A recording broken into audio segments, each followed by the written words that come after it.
Hello students, welcome to study smart with Pandey sir. Students, आज हम competition में आने वाला एक ऐसा कंपटीशन में आता है या ओलंपियाड में भी कई बार क्वेश्चन पूछा जाता है। इस टाइप का क्वेश्चन आता है जिसमें x एक बार पावर की फॉर्म में होती है, एक बार x के ऊपर पावर लगी होती है। तो इस टाइप का अभी क्वेश्चन आ जाए तो बहुत आसानी से हम क्वेश्चन को सॉल्व कर सकते हैं, क्योंकि ये देखने से बड़ा अजीब सा लगता है लेकिन क्वेश्चन बहुत आसानी से बन सकता है। केवल नियम पता होना चाहिए कैसे करते हैं। देखो, जब भी ऐसा टाइप क्वेश्चन आएगा x को आप सेम साइड लेके चले जाना। मतलब पहले क्वेश्चन उतार लेते हैं हम। 4 to the power x is equal to x to the power 8। क्या करता हूं मैं, इस x की जो x है उसको सेम साइड राइट साइड में पहुंचा देता हूं। कब जाएगा भैया ये x यहां से हटाना पड़ेगा। हटाने के लिए क्या करना पड़ेगा, 1 अपॉन x पावर से बोथ साइड मल्टीप्लाई करना पड़ेगा। 4 टू द पावर x था, उसके ऊपर आपने 1 अपॉन x पावर लगा दी।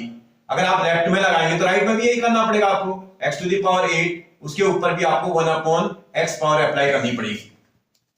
जैसी पावर लगाएंगे उसमें एक आइडेंटिटी लग रही है, using x to the power m whole to the power n। ये आइडेंटिटी होती है, इसको आप x to the power m multiplied by n बोलते हैं। इसको यहां सॉल्व करेंगे, 4 to the power x multiplied by 1 upon x is equal to, यहां देखेंगे x to the power 8 multiplied by 1 upon x। इस x से x को कैंसिल कर देंगे। अब क्या करेंगे, यहां पर जो 8 पावर लगी ना, इसको भी रिमूव करना है। ये 8 पावर कैसे रिमूव हो पाएगी बेटा, आपके पास अगर आप देखोगे x to the power multiply करने पर ये 8 अपॉन x हो जाएगा।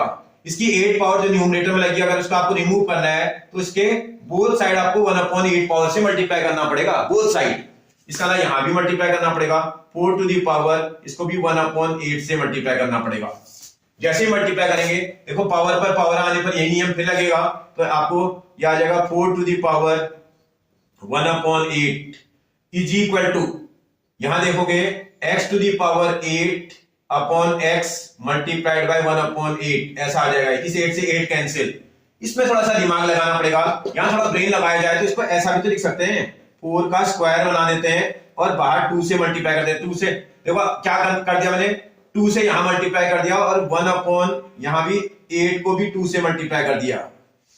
अगर आपको थोड़ा जल्दी लग रहा है तो आप एक काम करिएगा, मैं क्या कर रहा हूं, इस न्यूमरेटर में भी डिनोमिनेटर में भी 2 से मल्टीप्लाई कर देना, ऐसा समझ लो, आप आसानी से समझ में आ जाएगा। तो इज इक्वल टू, यहां देखोगे x टू द पावर ये 1 मल्टीप्लाई बाय 1 1 आ जाएगा और नीचे x दिखाई दे रहा है, x मल्टीप्लाई बाय 1 x आएगा। तो x के ऊपर 1 अपॉन x पावर आ गई है। इसको थोड़ा सा वो करेंगे, इसकी 2 पावर को ऐसा भी तो लिख सकते थे। अब ये 2 पावर को अंदर कर सकते ना, ये 4 टू द पावर 2, ये देखो ये नियम लगेगा ना, जब भी पावर के ऊपर पावर होती है तो पावरों को जो है, आप ये करा था ना आपने, पावरों को मल्टीप्लाई करा था, मल्टीप्लाई करी पावर को अंदर भी तो कर सकते हैं, इसकी पावर को अंदर कर सकते हैं, उसको बाहर कर सकते हैं। तो ऐसे ही 2 पावर अंदर कर दिया और उसकी बाकी पावर 1 अपॉन 8 टू जा 16 को बाहर कर दिया, is equal to x to the power 1 upon x। और थोड़ा देखो 4 का स्क्वायर कितना होता है बेटा, 16 होता है, और 16 के ऊपर ये 1 अपॉन 16 पावर है, इज इक्वल टू x के ऊपर हमारे पास 1 अपॉन x पावर है। अब आप कंपेयर करके देखो जरा, ऑन कंपेयरिंग अगर हम कंपेयर करते हैं तो भैया x की वैल्यू कितनी नजर आ रही है, देखो नीचे वाले को कंपेयर करेंगे x 16 आ रहा है, ऊपर 1 अपॉन x वाले को 1 अपॉन 16 के साथ कंपेयर करेंगे तो x की वैल्यू तब भी 16 आ रही है।